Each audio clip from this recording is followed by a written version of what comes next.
This is your moment to maximize. Maximize moments with Milton Audio Experience.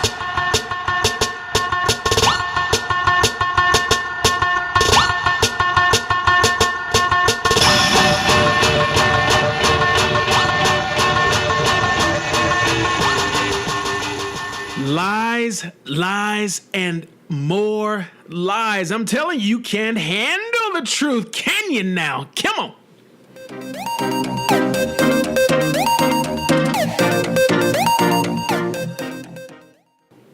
Hey Maximizers, welcome today, and thanks for joining me at Milton Herring, miltonherring.com.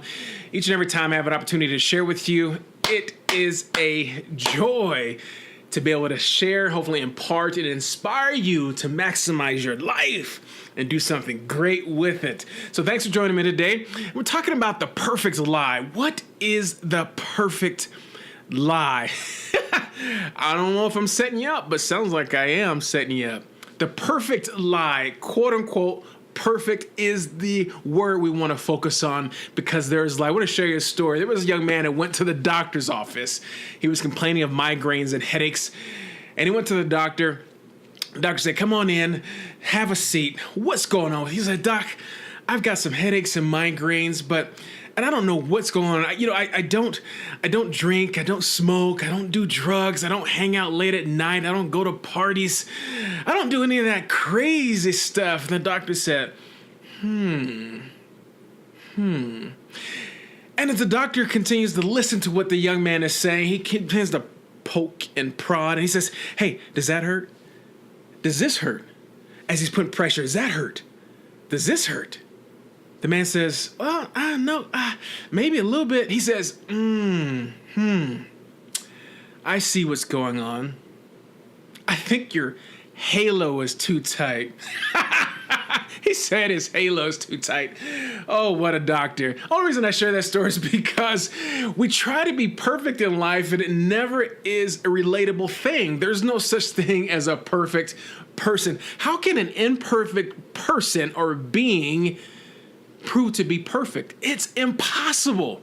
That's why I say it's the perfect lie. There is no such thing as perfection when it comes to humanity. Now, I do know who is perfect, and that's a whole nother story, but today you got to understand that thinking about the word perfect, a word that we made up as humans, has messed us up and tripped us up for so many years. And it's probably been tripping you up in your life right now, and it's keeping you from maximizing these moments in your life when there's so much opportunity for you to be able to do some cool things, and you're not letting yourself do those cool things. So what I want to do is share with you 4 ways that we can look at the perfection lie and then chop it like Bruce Lee, just and so we do those things, and here's some things I want to share with you today. And when you listen to this, take some notes. Understand these are going to really help you in avoiding that perfection life, because it's something that you and I have to really think about consistently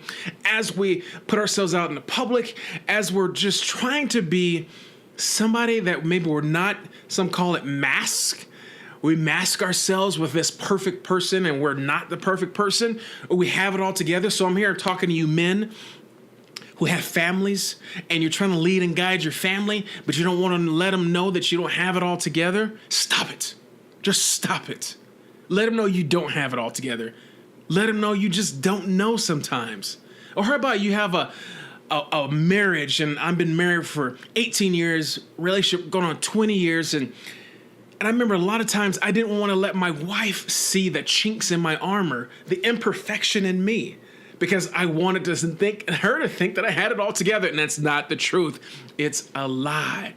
Now, relax, take a deep breath, because if you can get over the myth of the lie or the perfection lie, you will have so much more energy and joy and peace when it comes to any given moment in your life. I guarantee it. So let me share these 4 things that you can do to help you overcome the perfection lie. Are you ready? Number 1, say you don't know. You just don't know. How hard is it to say you don't know? A lot of people say, yeah, it's really tough for me to say I don't know and admit my faults and my mistakes or my blind spots, because I have blind spots. You and I have blind spots. We have faults.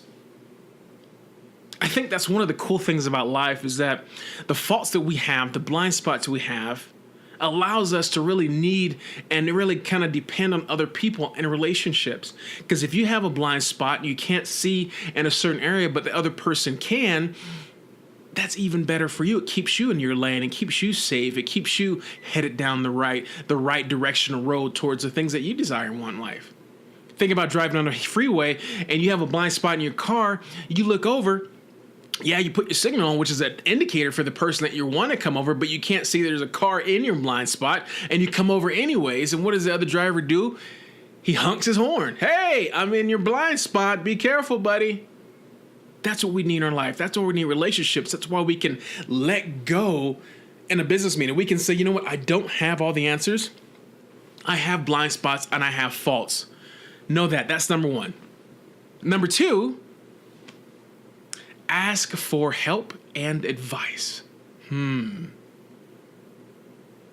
think I kind of like Google Maps now, because she can tell me, or he can tell me, depending on whoever you have speaking to you out of your phone or digital system to help you guide you down the road, or Apple Maps, which I use. She can say, you know what, in 500 feet, make a right turn. Before it used to be like, hey, babe, I know I'm supposed to go straight. If you're my age, you know about the Thomas Guide. If you don't, you know about just trying to use your memory and trying to figure out east, west, north, and south.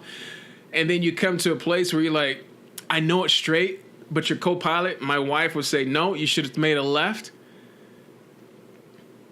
You should have made a left, guys. I'm just telling you, you should have made a left. So asking for help and advice, and it's okay to ask for help and advice. And I think when we do that, when we make ourselves vulnerable in that moment to ask for help and advice, we're allowing the other person to say, you know what, I'm here to help you. And people naturally, by human nature, want to help. People want to help. And if they can help you, it makes them feel good about themselves, and also allows you to create a connection with someone else that can be a resource down the road. So don't be afraid to ask for help and advice. Number three, worry less about what other people think. You really want to overcome the perfection life. Worry less about what other people think. I've done other videos and talks on this, but if you can conquer that mentality that I really don't care what other people think, and you can just be yourself, and trust me, it's a daily struggle. It's a daily thing that you have to overcome to thinking and your own mental perception of yourself about what other people think. But if you can overcome that, if you can value that you don't care what other people think and mess up and be okay with messing up, you will live so much more free in your own life. Here's number four. Number four, be open to learning from others. And if you can do that, maximizers, you will have the joy that you seek in your life and overcome that perfection lie. Thanks for joining me today. God bless you. We're going to talk to you on the other side.